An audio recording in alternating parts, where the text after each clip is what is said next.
சொல்லுங்க. இஸ்லாத்தை வெறுப்பதை எதிர்ப்பதை தவிர இவர்களுக்கு ஏதாவது ஒரு அரசியல் நிலைப்பாடு கோட்பாடு இருக்கா? நீ எதுக்கு 24 லட்சம் டன் ஆண்டு ஒன்றுக்கு பீஃப் எக்ஸ்போர்ட் பண்றீல? Beef export Hindustan is number 1 பேச தெரியுதுல?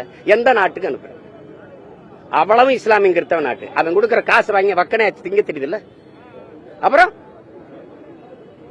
ஊரானுக்கு ஊட்டி விட உள்ள சாப்பிட்டா கொண்டு வருவியா?